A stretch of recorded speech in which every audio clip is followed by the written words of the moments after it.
안녕하십니까. 제가 이 간증문을 준비하면서 그 잠실교회 에 다녔던 지난 날을 떠올려 보니까 벌써 잠실교회 모임에 참석하게 된 지 반년이 흘렀습니다. 원래 다니던 교회에서 나와 좀 성경적인 교회를 찾던 중에 동욱의 권유로 잠실교회에 나오게 됐는데요. 잠실교회 첫 참석 날에 전석희 형제님이 하셨던 말이 기억이 납니다. 지금부터 사단의 방해가 있을 거라고. 그때는 제가 이제 구원받은 직후라서 그 은혜와 기쁨, 감격에 하나님에 대한 마음이 뜨거웠던 상태라 그 말을 듣고 속으로 그럴 일 없을 텐데요, 이렇게 생각했던 것 같아요. 그러나 그렇지 않았습니다. 교회를 나오고 침례를 결정하고 이 간증문을 준비하는 순간까지 많은 영적 어려움이 있었던 것 같습니다. 그 어려움 속에서도 교회에 계속 나오고 간증문 준비까지 마칠 수 있었던 것은 아직 이 교회 멤버가 아님에도 저를 따뜻하게 대해주시고 챙겨주신 잠실 성도분들과 또 많은 말씀을 통해 조언과 격려를 아끼지 않은 정동 형제님의 도움이 컸다고 생각합니다. 이제 제 간증 얘기를 시작해 보려고 하는데요. 구원받기 전 저는 누구보다 스스로를 사랑하는 사람이었습니다. 제 자신이 잘난 줄 알았고 제 자신을 누구보다 중요하고 특별한 사람으로 여겼습니다. 그렇게 강한 자의식 때문인지 몰라도 저는 성공에 대한 집착이 매우 강했습니다. 저에게 성공은 단지 돈을 버는 것만은 아니었습니다. 빌 게이츠, 스티브 잡스, 김연아, 정주영, 송강호 등과 같이 자신의 분야에서 정점을 찍고 위대한 업적을 남기는 것, 그것이 저에게는 성공이었습니다. 자신의 노력으로 역경을 이겨내고 성공한 사람들, 그들처럼 나도 내 역경을 극복하고 성공 신화를 쓰고 싶었습니다.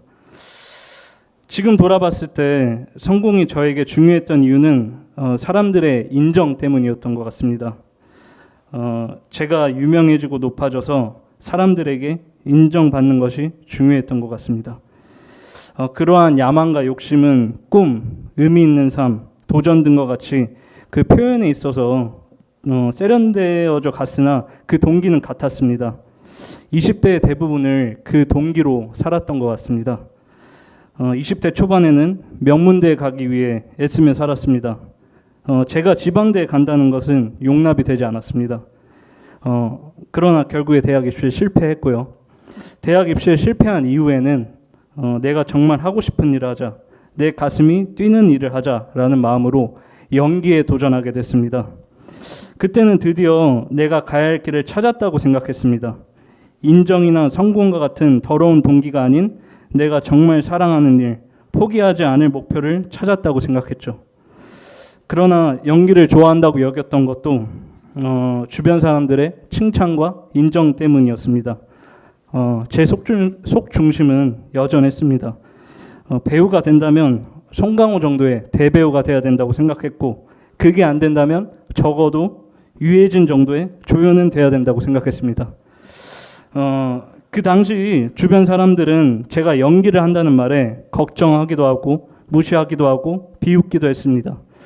그럴 때면 속으로 그들의 말을 비웃었습니다. 그리고 속으로 다짐했죠. 정말 연기를 잘하고 유명한 배우가 되어 너희가 틀렸다는 것을 증명해 보이겠다. 대학이든 연기든 심지어 사람들과의 관계까지도 그것은 단지 제 자신을 높이고 사람들의 인정을 얻는 도구에 불과했습니다.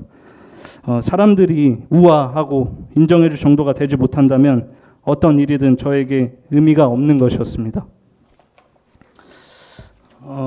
지금 들으신 것을 통해서 느끼셨겠지만 저의 야망과 이상은 그 기준이 매우 높았습니다. 그런 저의 야망과 이상을 실현시키기 위해서는 많은 노력이 필요했습니다. 우선 성공한 사람이 되기 위해서는 성공한 사람을 벤치마킹할 필요가 있었습니다. 그래서 성공 관련 서적, 동기부여 영상, 성공한 사람들의 글 등 성공한 사람들의 방법들을 분석하고 계획하고 실행했습니다.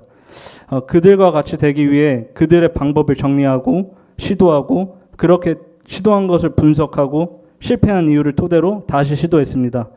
자기계발서, 철학서적 등을 읽고 그 문장을 암기하고 저의 생각들을 정리했습니다. 그런 것들을 정리한 노트만 해도 수십 권 정도가 됩니다. 또 그 책의 저자들, 성공한 사람들을 직접 찾아가서 상담을 요청하기도 했습니다. 자신의 분야에 탁월한 업적을 남긴 사람들의 공통점을 보면 주변 환경과 스스로를 엄격하게 통제하는 것이었습니다. 그리고 그들 중 많은 사람들이 그 통제 방법으로 금욕을 실천하고 있었습니다. 그래서 저도 금욕에 대한 이론이나 효과에 대한 것을 찾아보며 실천하기도 했습니다. 또 무의식적인 삶을 의식화하는 것을 강조했는데 의식화하는 것에 있어 중요한 것은 믿음이었습니다. 그 믿음이란 자신이 되고 싶은 모습을 끊임없이 반복해 말하거나 자신이 할 수 있는 것, 있다고 믿는 것, 또 긍정적으로 사고하는 것. 다시 말해서 자신이 바라는 모습을 상상하고 이미지화하고 그것이 이미 이루어진 것처럼 믿으며 그렇게 믿으면은 그것이 현실로 다가온다는 그런 믿음이었습니다. 저는 그런 것들을 실천하면서 의식적인 삶을 살려고 노력했습니다. 그런데 이런 노력과 여러 방법에도 불구하고 제가 원하는 목표로 나아가는데 한 가지 문제가 있었습니다. 그 문제는 바로 제 자신이었습니다. 제 자신이 그 높은 목표와 계획들을 실천하기에는 너무나 나약한 인간이었습니다. 5시간만 자야 하는데 그러지 못합니다. 금욕을 해야 되는데 금욕을 하지 못합니다. 술을 먹지 말아야 하는데 필름을 끊길 때까지 술을 먹습니다. 의식적인 삶을 살아야 하는데 그저 과거와 같은 패턴으로 무의식적으로 살아가게 됩니다. 또 고집과 자존심이 너무 강하다 보니 무엇이 안 되면 목표를 낮추고 욕심을 내려놔야 하는데 그렇지 못했습니다. 내가 나약한 인간이라는 것, 그 기준에 도달하지 못하는 사람이라는 것을 인정할 수 없었습니다. 인간관계에 있어서도 문제는 있었습니다. 제가 세운 기준들을 지켰을 때는 무엇을 이루었다는 우월감에 다른 사람들을 무시하며 오만해졌습니다. 반대로 그것을 지키지 못했을 때는 열등감, 자기연민, 피해의식에 빠졌습니다. 이런 생각은 또 스스로에 대한 죄책감을 부추겼습니다. 자만해질 때는 겸손하지 못하다는 자책, 피해의식으로 인해 누군가를 미워할 때는 그렇게 누군가를 미워한다는 자책, 인간관계에 있어서도 끊임없는 실패와 시도가 이루어졌습니다. 그렇게 반복된 시도와 반복된 실패는 무기력함을 가져왔습니다. 어느 순간에는 다시 열정을 가지고 도전하다가 급격한 무력감과 우울증에 빠집니다. 거기에는 끊임없는 자책만 있었습니다. 지켜야 하는데 지키지 못했다는 죄책감이 언제나 저를 괴롭게 했습니다. 자기 혐오감만 깊어져 갔습니다. 그 죄책감, 자책, 자기 혐오감에서 벗어나는 방법은 제가 세운 것들을 어떻게든 지키는 것뿐이었습니다. 열등감, 우월감, 패배감, 의심, 불안, 죄책감, 그 죄책감에서 벗어나려는 노력, 빠져나올 수 없는 어떤 쳇바퀴에 갇혀 있는 것 같았습니다. 이제 이 쳇바퀴에서 벗어나 제가 가진 야망을 놓고 좀 제 자신을 내려놓고 이 모든 갈등으로부터 벗어나고 싶었는데 어떻게 내려놔야 할지, 어떻게 벗어나야 할지 몰랐습니다. 이런 갈등이 깊어질 때쯤에 연기도 그만두게 됐는데요. 제가 가고 있는 길에 대한 의심이 들었던 것 같습니다. 연기를 그만두고 알게 된 것은 저에게는 사회로 나가기 위해 필요한 능력이 아무것도 없다는 것이었습니다. 대학 졸업장도, 자격증도, 토익 성적도, 운전면허도 없었습니다. 그리고 이때부터 뉴에이지 그리고 신비주의 관련 서적에 관심을 가지기 시작했습니다. 사람이 자신의 힘으로 안 된다는 것을 느낄 때 종교의 힘을 빌리려 하는 것 같습니다. 이 구렁텅이에서 나를 이 지경까지 오게 한 나의 야망과 욕심에서 벗어나게 해줄, 다시 말해서 나 자신으로부터 벗어나게 해줄 어떤 비밀, 방법이 있지 않을까라는 생각으로 영성에 관련된 책을 읽었습니다. 뉴에이지와 신비주의의 핵심은 인간은 피조물이 아닌 신이라는 것이었습니다. 내 안에 신이 있으며 그 사실을 깨우치면 고통에서 벗어날 수 있다. 내 안에서 우월감과 열등감, 죄책감을 만들어내며 하루 종일 떠드는 것, 그것을 에고라고 했으며 그 에고로부터 자유로워지기 위해서는 내 안에 신을 만나야 했습니다. 기독교도 예수님도 내 안의 진리에 이르는 하나의 통로라는 게 그들의 주장이었습니다. 즉 진리는 하나지만 그것의 다다른 방식이 다를 뿐이었습니다. 이들이 말하는 내 안의 신을 만나 자유를 얻기 위해 필요한 것이 명상입니다. 깊은 명상을 통해 내 안에 신을 만나야 합니다. 이런 사실을 알고 난 후에 전 마치 어떤 삶의 진실을 깨우친 것 마냥 기뻐했습니다. 명상을 하고 절에 가서 108배를 하기 시작했습니다. 또 뉴에이지 신비주의자들의 특징이 신약 중 사복음서에 나와 있는 예수님의 말씀을 자주 인용한다는 것이었는데요. 그로 인해 그때부터 성경도 같이 읽기 시작했습니다. 그때 성경 말씀은 저에게 하나의 어떤 도구 정도였습니다. 인간 정신과 이 삶의 원리를 깨우치기 위한 도구였습니다. 명상과 108배 등을 통한 뉴에이지 방법들은 효과가 있는 듯 했습니다. 명상을 하는 순간만큼은 제 자신으로부터 벗어나는 것 같았습니다. 거기에 자유함이 있다고 생각했습니다. 그러나 결론적으로 그것들은 제 자신을 자유롭게 해주지 못했습니다. 여전히 불안과 의심, 죄책감이 저를 괴롭게 했습니다. 신비주의에는 끝없는 나의 노력이 있었습니다. 나 자신의 노력으로 영적 성장을 이루고 진리를 깨우쳐 어떤 도인이 되고자 하는 교만이 있었습니다. 그럼에도 저는 신비주의를 놓을 수 없었습니다. 저에게 있어서는 마지막 희망과 같은 것이었는데 그것마저 저의 문제를 해결해 주지 않는다면 더 이상 갈 곳이 없다고 느꼈습니다. 그런 생각이 들수록 더욱 신비주의에 집착하게 됐고 명상 시간을 늘리고 그들의 책을 읽으며 이론을 더욱 파고들었습니다. 그런 시간이 계속되던 중 한 날 동욱이가 사랑침례교회의 정동수 목사님 설교 영상을 추천해 줬습니다. 그 영상이 통로가 되어 사랑침례교회 유튜브 채널을 통해 크리스천 기초 강의를 듣게 되었습니다. 그것을 듣고 난 후 제가 알게 된 것은 내가 잘못된 관점으로 성경을 읽고 잘못된 길로 가고 있다라는 사실이었습니다. 무엇이 잘못됐는지 그때는 알지 못했습니다. 그 후 성경을 다시 읽어야겠다는 생각으로 킹제임스 성경을 구매해 읽기 시작했습니다. 그때 성경 말씀을 읽어가는 저의 마음은 간절했습니다. 이 사람이 내 문제를 해결해 주겠지. 이 책이 내 문제를 해결해 주겠지. 돈이, 꿈이, 의미를 주는 고상한 목표가, 신비주의가, 철학이, 야망이, 내 가슴을 뛰게 하는 일이 내 문제를 해결해 주겠지. 또 나 자신이 내 문제를 해결할 수 있겠지란 희망을 가지고 시도했지만 결국 모든 방법은 실패로 끝났습니다. 그 실패는 저를 지탱해 주던 가치관, 믿음, 신념들의 붕괴로 이어졌습니다. 어디로 가야 할지 몰랐습니다. 의심과 불안만 가득했던 것 같습니다. 내가 결국 아무것도 되지 못하고 끝나는 것이 두려웠습니다. 이제 무엇이 되고자 하는 욕심, 노력을 그만 내려놓고 싶은데 어떻게 해야 할지 몰랐습니다. 또 그것을 놓고 어떻게 살아야 할지 몰랐습니다. 제발 저 좀 살려달라고, 제발 제 문제를 해결해달라고 기도했습니다.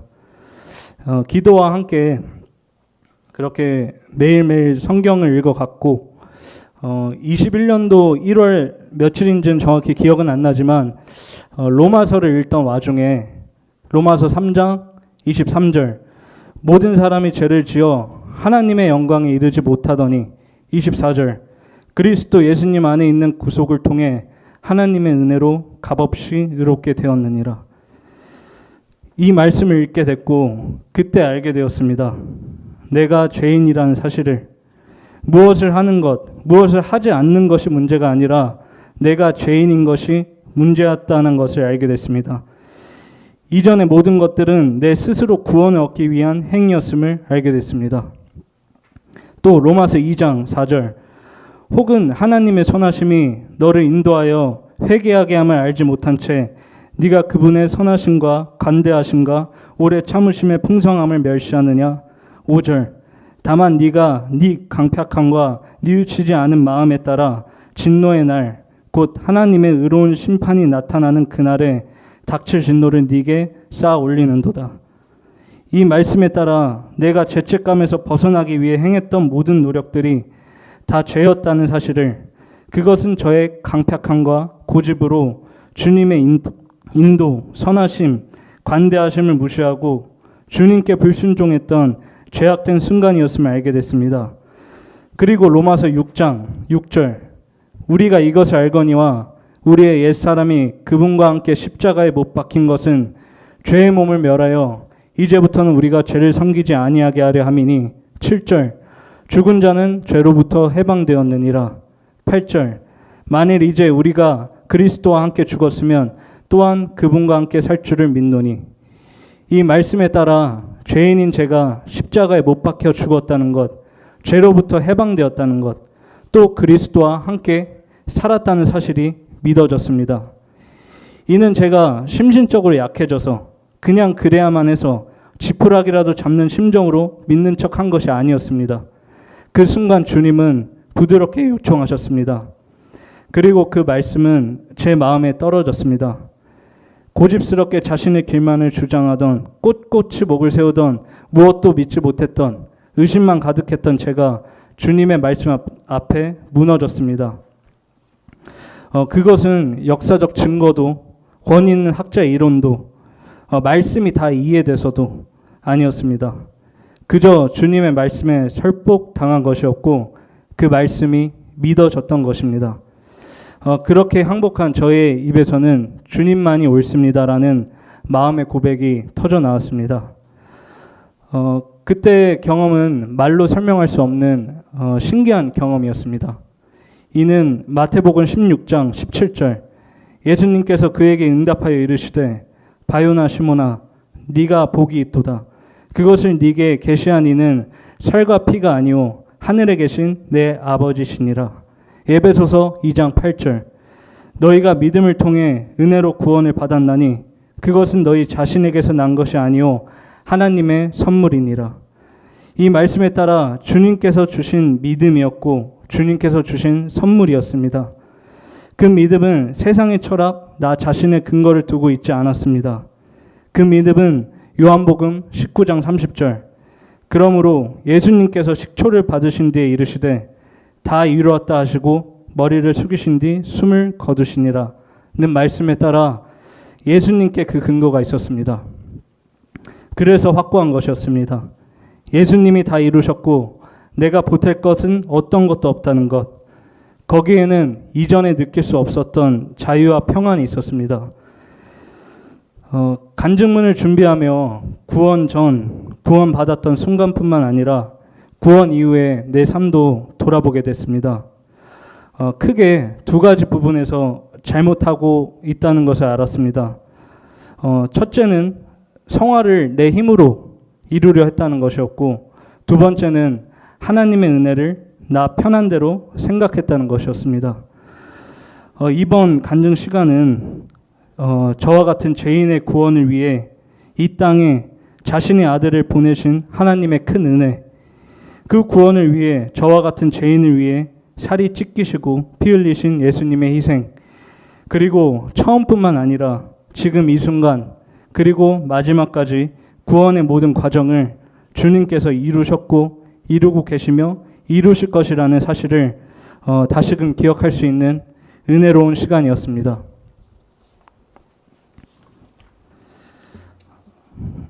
로마서 6장 17절 그러나 하나님께 감사하리로다. 너희가 죄의 종이었으나 너희에게 전달된 교리의 그 틀에 마음으로부터 순종하고 18절 이로써 죄로부터 해방되어 의의 종이 되었느니라.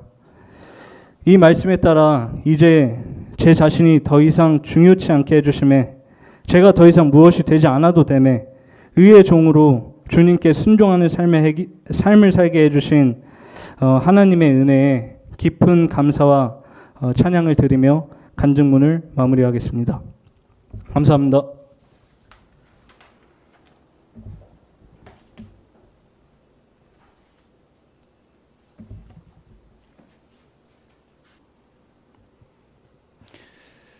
어떠세요? 찬송 들으시니까? 이럴 때도 있네요. 예전에 어떤 그 모임을 섬길 때는 막 이렇게 서로 나가려고 이렇게 내가 먼저 나가서 간증해야지, 말씀을 나눠야지, 이런 적도 있었는데, 찬송을 또 전석 형제님이 찬송 좀 하지 이렇게 말씀하셨어요. 그래서 저는 찬송 좀 하지 이게 마음이 안 편합니다.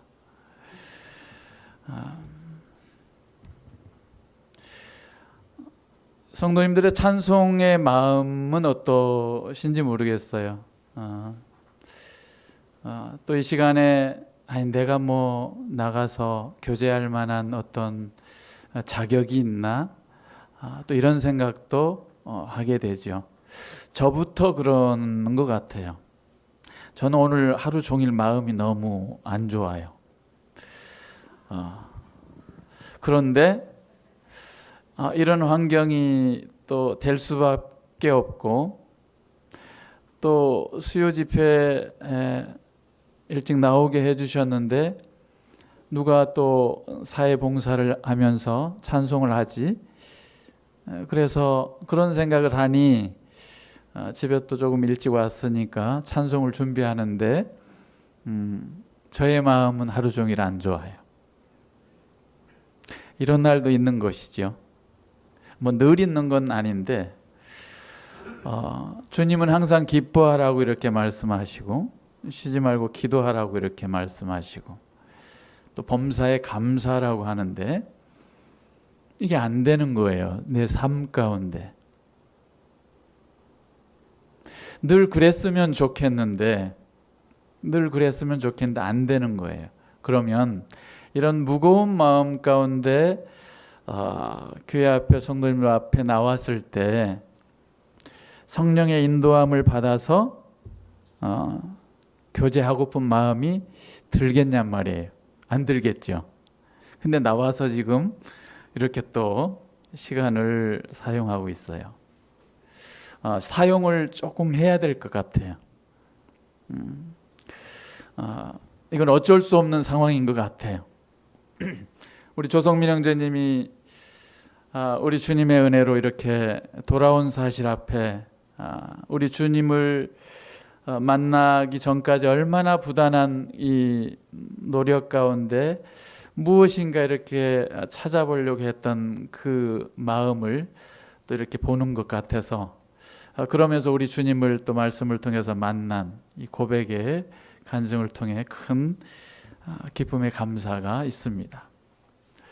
아울러서 저의 그 구원받고 살아온 어떤 삶 가운데서 이제 하루하루 이렇게 사는데,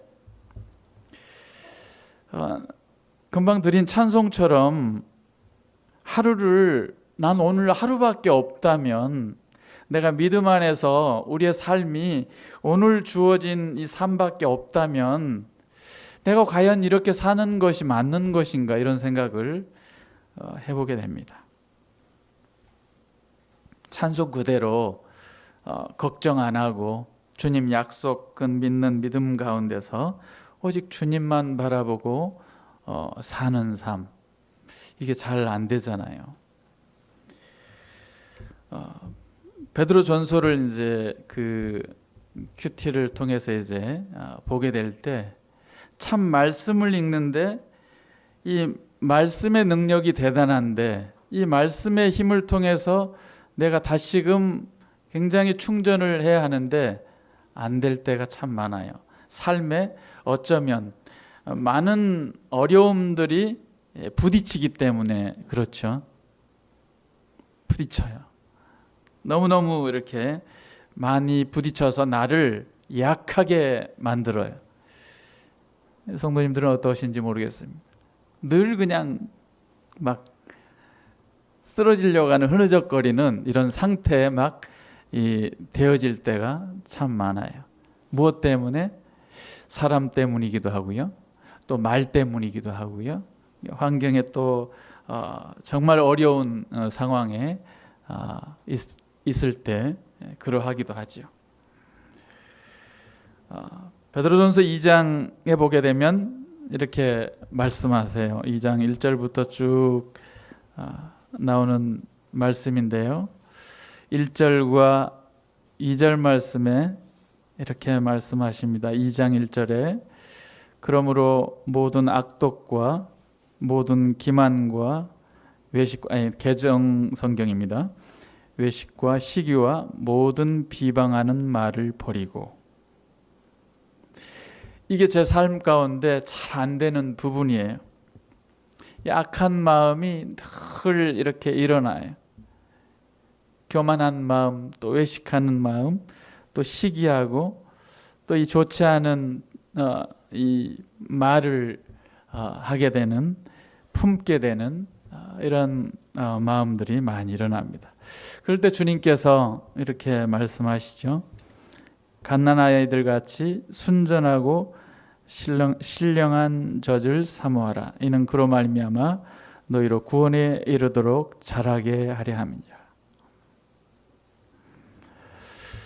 순전한 신령한 젖을 사모하라. 우리 주님의 말씀을 정말 사모해야 하는 이러한 부분에서 늘 저희들이 큐티를 하고 그러면서 영적인 승리를 위해서 노력을 이렇게 하고 있습니다. 우리 주님의 이 능력의 말씀을 내 안에서 늘 경험하기를 원하고요.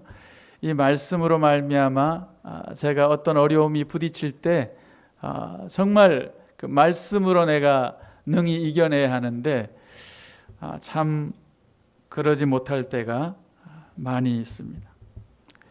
그러면서 쭉 내용의 말씀의 내용 가운데 우리 주님께서 어떻게 부르셨고 우리가 얼마나 대단한 위대한 하나님의 사람들이고 왕가의 제사장들로 부름받은 거룩한 하나님의 백성인지를 말씀하십니다. 그러면서 이제 너가 정말 하나님의 사람이라면, 너가 정말 하나님의 종이라면 어떻게 해야 하는지를 말씀하시죠. 그러면서 2장 쭉 내용에 우리 주님께서 받으신 이 십자가의 고난을 말씀하시면서 견뎌내기를, 이겨내기를 원하세요. 그래서 2장 11절로 쭉 25절까지 내용이 그러합니다. 이제 하나님의 사람으로, 하나님의 종으로 부름받은 사랑하는 자들아, 이 거류민과 나그네 같은 너희를 권하노니 영혼을 거스려 싸우는 육체 정욕을 제어하라 라고 이렇게 말씀하시면서 이제 너희가 이방인 중에서 행실을 선하게 가져 너희를 악행한다고 비방하는 자들로 하여금 너희 선한 일을 보고 오시는 날에 하나님께 영광을 돌리게 하려 함이라.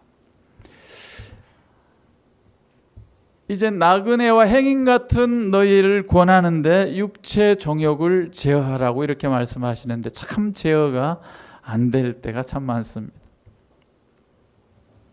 그래서 저는 이 투덜거릴 데가 없어서 아내에게 막 투덜거림. 막 투덜거려요. 화가 막 치밀어 가지고 막 속에서 막 온갖 악독한 이 어려움들이 나올 때 풀 데가 없으니까 아내에게 막 이제 풀어냅니다. 그러면서 제 안에서 싸우고 있는 육과 이 영적인 전쟁 가운데서 그럼에도 불구하고 주님이 저를 얼마나 사랑하시는지 저를 붙드시고 저를 지켜주시고 저를 다시금 치료하시는 우리 주님의 그 능력을 경험할 때가 참 많습니다. 저는 늘 고백하게 됩니다만 한 사람을 참 섬깁니다. 물론 주위에 여러 섬겨야 할 분들이 있지만 한 사람을 이제 섬기는 입장에서 저는 이제 종된 마음으로 참 섬기고자 하는 그 마음을 주셔서 지금까지 쭉 그렇게 하고 있습니다. 근데 그게 잘 안 돼요. 잘 안 됩니다. 여러분 잘 되시는지 모르겠습니다. 한 사람도 제대로 섬기는데 정말 힘이 들어요. 그래서 이제는 그만하고 싶어요 이제 속에서 참 치밀 때가 많습니다. 16절에 이렇게 말씀하세요. 2장 16절에 너희는 자유가 있으나 그 자유로 악을 가리우는 데 쓰지 말고 오직 하나님의 종과 같이 하라. 우리는 이제 갈라디아서도 그렇고요.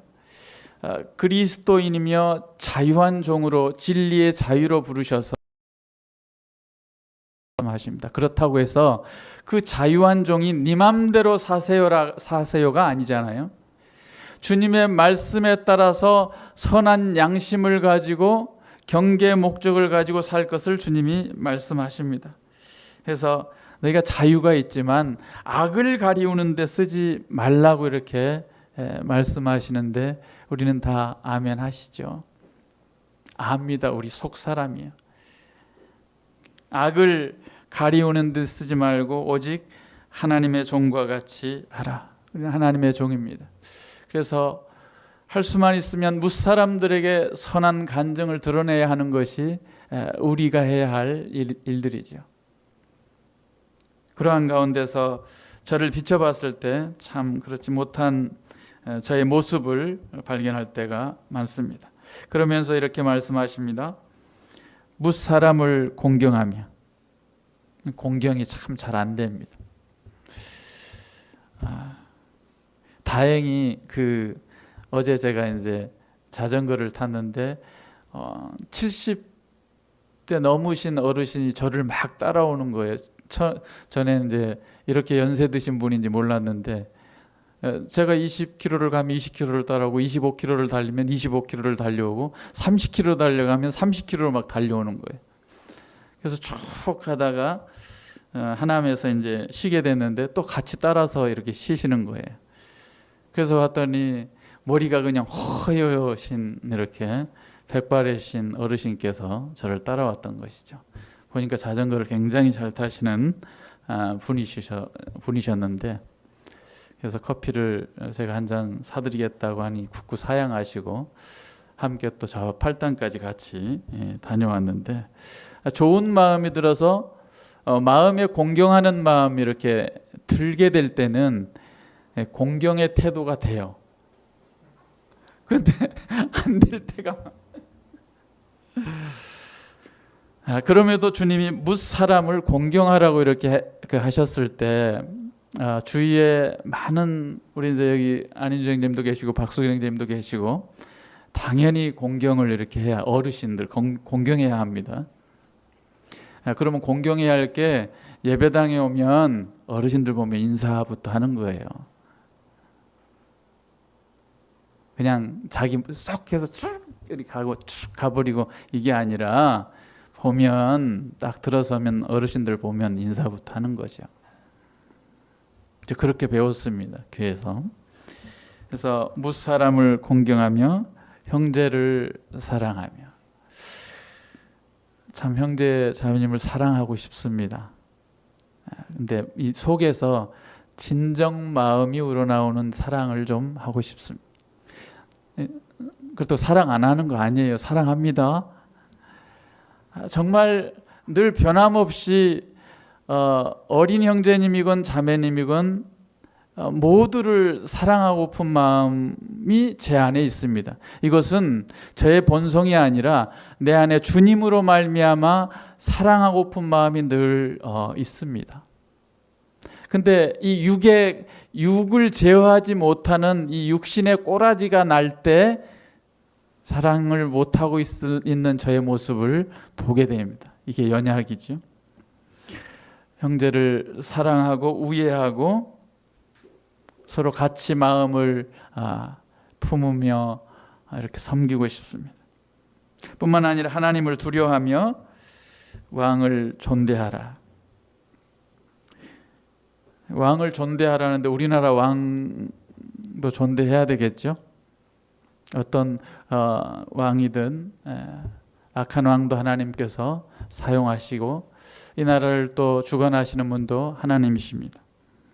하나님을 두려워하며 왕을 존대하라 하시면서 이제 우리 주님의 고난에 대해서 쭉 말씀하십니다.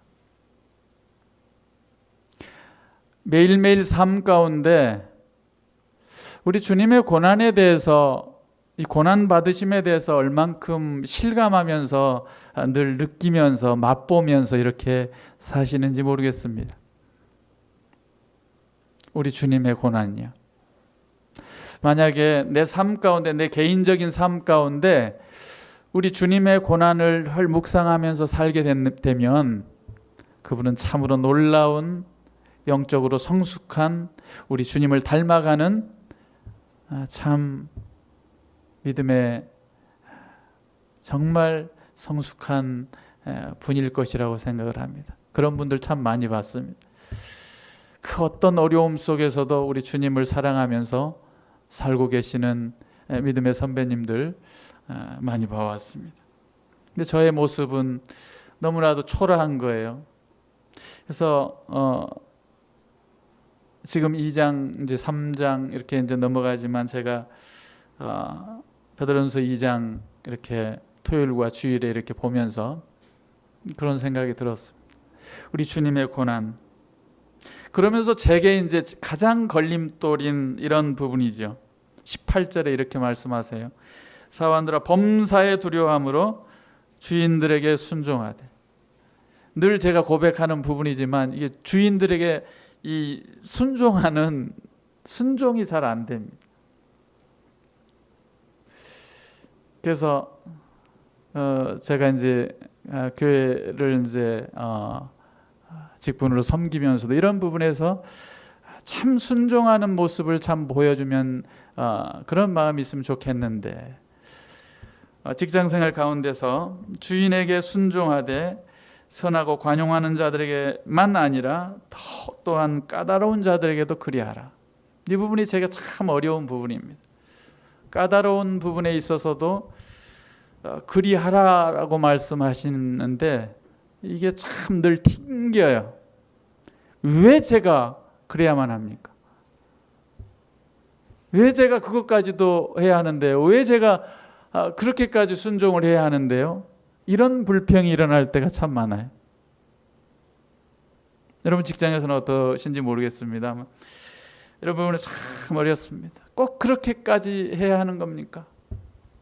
네, 아니라는 것을 알고 있어요. 양심에. 왜? 주님은 그렇게 하셨으니까. 주님은 그렇게 순종하셨으니까. 아버지 할만하시거든 이 잔을 내게서 옮겨 주십시오. 그래 아니하실지라도 내 뜻대로 마옵시고 아버지의 원대로 되기를 원합니다. 이렇게 말씀하시며 그 고난의 십자가를 나 때문에 저와 여러분 때문에 주님이 이 십자가의 고난을 걸어가셨습니다. 그렇다면 너는 그 정도의 어려움 가운데서도 순종이 아니 되더냐 이렇게 던지면 저는 정말 할 말이 없는 겁니다. 그렇잖아요. 그 정도의 까다로움 때문에 네가 견디지 못한다면 뭐냐 너는? 네가 그러고도 그리스도의 사람이냐? 그렇게 주님이 말씀하시면 저는 할 말이 없는 겁니다.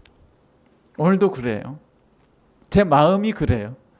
내가 오늘 내가 보기에는 정말 정말 힘든 하루였고 정말 투덜거리는 튕겨져가 나가는 마음 좋지 않은 이런 하루였다 할지라도 만일에요 오늘 교회에 이렇게 왔고요 제가 찬송 드리지 않았고요 성도님과 함께 이렇게 교제 가운데 간증 듣지 않았고요 성도님들 얼굴과 얼굴을 대면하고 이렇게 보지 않았더라면 제 마음이 회복됐을까요? No, 회복되지 않았습니다. 해결되지 않았을 거예요. 어쩌면 제가 성도님들께 저의 이 불평의 어떤 얘기 가운데서 저는 이것을 보시기를 원하는 것이 아니라 우리 주님의 그 사랑의 음성, 우리 주님의 이 말할 수 없는 이 순종하심 가운데서 우리의 마음이 치료되고 회복되기를 원하는 마음이 있습니다. 저도 마찬가지고요.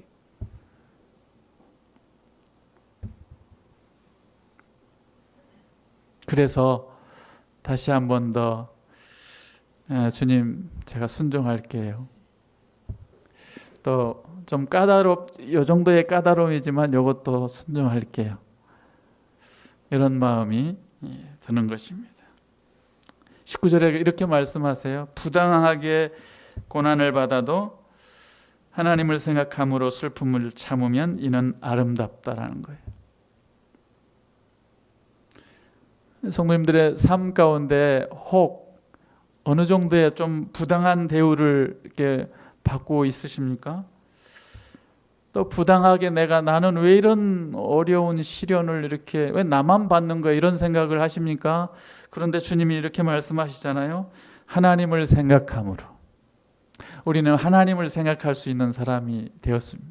우리 조성민 형제님이 막 세상에 무언가 완성해 보려고 막 찾고 다니다가 주님을 만났을 때 이제 주님을 생각하게 되었을 때 모든 것이 다 이게 해결되었잖아요. 또 이 신앙적인 삶 가운데 저와 우리 형제 자매님들께서 혹 내가 삶 가운데서 부당한 대우를 받는다 하여도 하나님을 생각함으로 이러한 것들을 참으면 어려움들을 참으면 슬픔을 참으면 아름답대요. 이것이 아름답대네. 그런데 죄가 있어서 매를 맞고 참으면 무슨 칭찬이 있겠냐 이렇게 말씀하십니다. 그러나 선을 행함으로 고난을 받고 참으면 하나님 앞에서 참 아름답다라는 거예요. 이 아름다움은 어쩌면 이러한 인격적인 풍성한 이 아름다움은 성도들이 알고요 뿐만 아니라 우리 주님께서 정말 기뻐 받으실 거라고 생각을 합니다. 성도 여러분, 어떤 어려움이 또 애매한 이러한 어려움들을 당한다면 이것을 한번 참는 어떤 싸움을 싸워보는 것이 이게 주님께서 참 기뻐 받으시는 거구나 이렇게 생각을 합니다. 21절에 이를 위하여 너희가 부르심을 받았으니 이것을 위해서 우리가 부르심을 받았다고 말씀하시죠. 그러므로 우리 주님께서 우리 주 예수 그리스도께서 나를 위해서 고난을 받으셨대요. 나를 위해서. 이런 그 은혜가 어디 있습니까? 우리 주님께서 나를 위해서 고난을 받으셨고 그 고난 받으신 주님께서 이것을 위해서 내가 본을 너희에게 보였노라. 그래서 그 본을 끼쳐서 그 자취를 따라오게 하려 함이라고 말씀하십니다. 그런데 참 그러지 못하고 있는 저를 발견하는 것이죠. 주님께서 너희가 나를 따라오려거든 자기를 부인하고 자기 십자가를 지고 따르라고 말씀하시는데, 그래서 이 그리스도께서 본을 보여주신 이 발자취를 따라오게 하려고 우리를 구원하셨는데 그러지 못한 제 모습을 발견했을 때 주님께서 다시금 저를 깨닫게 해주시는 겁니다. 너무나도 잘 알고 있는 말씀이잖아요. 우리가 베드로전서 2장 22절 24절까지 이 복음을 위해서 저도 얼마나 이 말씀을 많이 복음 전할 때 사용하는지 모르겠습니다. 그런데 실상 내 삶 가운데 사도 베드로께서 성도의 삶, 그리스도인의 삶, 그것은 우리 주님을 따라가는 것인데 주님께서 어떻게 가셨는지를 우리에게 자세히 알려주시는 것이죠. 그래서 22절, 그는 죄를 범하지 아니하시고 그 입에 거짓도 없으시며 욕을 당하시되 맞대어 욕하지 아니하시고 고난을 당하시되 위협하지 아니하시고 오직 공의로 심판하시는 이에게 부탁하시며 24절 읽으면 제가 눈물이 날 것 같습니다. 그래서 다 함께 읽겠습니다. 시작.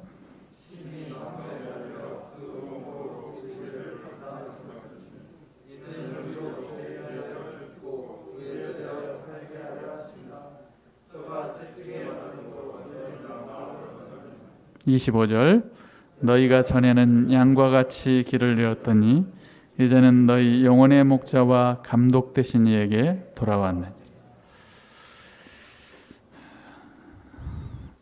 어쩌면 저희들의 삶에 우리 주님이 아니면 우리는 물론 구원의 문제에 있어서도 이 생명의 문제에 있어서도 생명으로 들어왔고 이 생명 가운데서 이제 이 은혜로 살게 될 때 저희들의 이 연약한 모습 가운데서 늘 이겨낼 수 있는 그 비결이 뭘까? 다른 데 있는 것이 아니라 우리 주님처럼 걸어갈 수만 있다면, 주님께서 본을 보여주셨던 것처럼 너희는 이 마음을 품으라 곧 그리스도 예수의 마음이니 라고 하면서 이제 빌립보서 2장 5절에 이렇게 말씀하시잖아요.